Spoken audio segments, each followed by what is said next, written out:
Yeah, I mean, I would have to think of something, like if other people want to do that, go ahead. But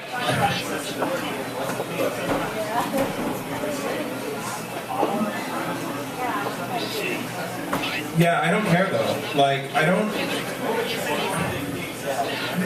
Right. No, I didn't mean all gamers, but I mean, there's a certain... And I'm not talking about, like, I'm talking about physically capable people, right? Like, I understand that if you don't have a thumb or whatever, then you can't play it, right? So that sucks. But, no, I don't care. Like, it's not a casual game, right? It's not just something that your grandmother, who doesn't give a shit about games, can play with some touchpad, right? That's not what it is. It's a game, and it should be accessible. If people can't pass the mental boundary of picking up a controller for whatever reason, then I don't really care. But the game, if they can pass that mental boundary, then I think the game should be able to communicate something meaningful.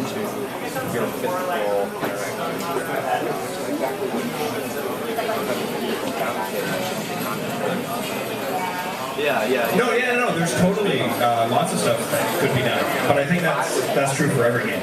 I don't think that this, like, I don't think there's anything specific about this. I just happen to have done it. I don't think there's anything special about it.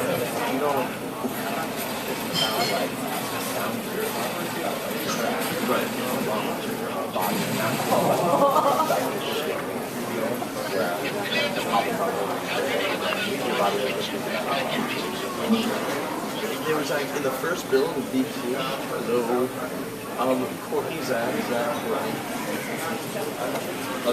yeah, Rez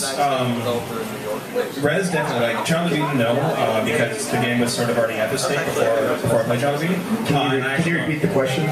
Sorry, he asked if I had any influences like Rez or Child of Eden, or what sort of my other influences were, and how the menu soundtrack kind of came out. Great. Yeah, like Rez was like a life-changing moment for me, because I had been trying to make games my entire life, but I couldn't, because I couldn't get over like the graphical boundary, like I can't draw or anything like that. So seeing Rez, I was like, oh, I can just do this with code, and not to trivialize it, because they had some really great artists on it. But I was like, oh, this is like an avenue that I could like go down and be like, I can do this, right? So yeah, Rez was like phenomenal for me. The sound, like the way that the menu is yeah, good talk. I think that if something is interactive, it should be interactive. Like, it shouldn't be like, oh, it's like interactive in like a small subset of interactivity. It should just fucking be interactive. The whole thing should be interactive all the time in every single way, and constantly changing visual and output, or visual and audio output. Like, everything should be interactive always. So, doing the menu, it just like, I think the menu's amazing. I'm not gonna lie, I've never seen a menu as good as that in my entire life. But I don't think it's special. I think it's fucking terrible, because I think that this should be like the bare minimum of what a menu should be. I think every game should be doing way more than this. And the fact that this is like good is actually pathetic, because this should be a really bad menu.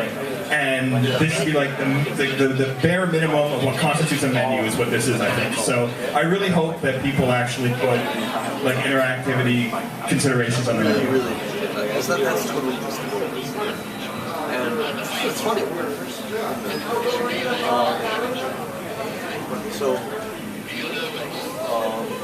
I first started doing that,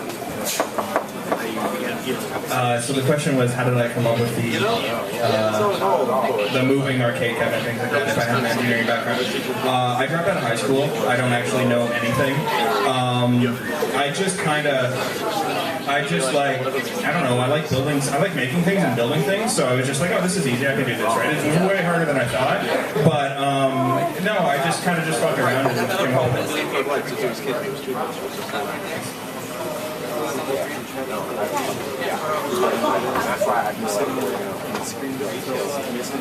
Oh yeah. Is there any more questions?